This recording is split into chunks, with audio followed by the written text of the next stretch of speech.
Good morning, everybody. Welcome to, we are in 1 Samuel 11, and my Bible calls it Saul Saves Jabesh Gilead. And when you go ahead and you read this story, the gist of it is that some enemies come against Jabesh Gilead, and they say, hey, we're going to take you. And the inhabitants say, well, you know what, we're not going to be able to fight you. And Jabesh Gilead says, okay, and as a sign, I'm going to pluck out all your right eyes. And they say, okay, well, give us some time. Let us see if anybody will come to our defense. And Saul hears this, and what he does is he then says, hey, the anger of the Lord came over him. And he says, no, this isn't going to happen. So he goes ahead and gets all the people together, gets 300 and something thousand fighters together from Israel and Judah. And they go up and they defeat these Amorites. And we're going to pick this up in verse 12. It says, and the people said to Samuel, who is he who said, Saul shall reign over us? Bring the men that we may put them to death. You see, and these were the doubters that they were talking about. These are the people that said, no, Saul's not king, Saul's not king, Saul's not king. Go down to verse 15. So all the people went to Gilgal, and there they made Saul king before the Lord in Gilgal. There they made sacrifices and peace offerings before the Lord, and there Saul and all the men of Israel rejoiced greatly. So you know what? Now they're about to coronate him, and they're now starting to believe. And yeah, I want to look at this from Saul's perspective, and this looks like this little fight, this little scuffle here, that this was a training ground for Saul. This was an opportunity for him to build confidence as a leader. This is an opportunity for the people to build confidence in him, to have confidence in him. And this is a training ground.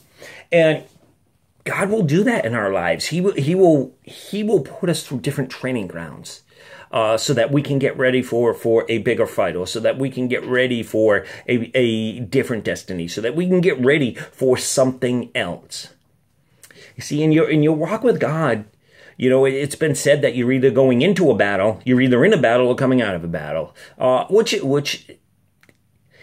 is fairly true. You know, we're always either just conquering or in the middle of conquering.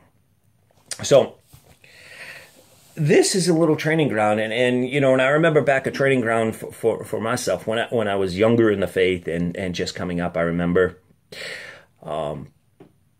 I had never prayed for anybody at the altar before, and my pastor knew that, and he wanted me to pray for somebody at the altar. So he took me, he says, come up here, come on. He says, I want you to go ahead and I want you to put your hand right on this man's chest right here, and I want you to pray for him. Whatever the Spirit brings into you, whatever the Holy Spirit brings into you, you pray for him. And I did, and I prayed for that one man, and I learned how to pray for people at the altar. I didn't understand. I didn't know that was a training ground for something different, something better. The next weekend, I went with a couple friends, and we were visiting a spiritual mentor of ours who was speaking at a large church. And this church had a Sunday night service and 2 Sunday morning services. And, you know, we were treated just as we were the speaker. It was wonderful. They lifted us up.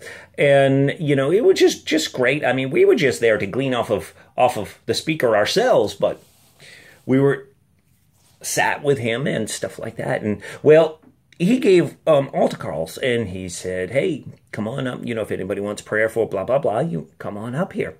And the first night, the Saturday night, we were up there, and they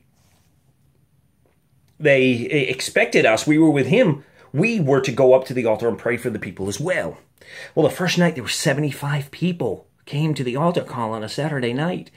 I was just like, wow. And then Sunday morning, even more. And in the second Sunday morning service, over 300 people came to the altar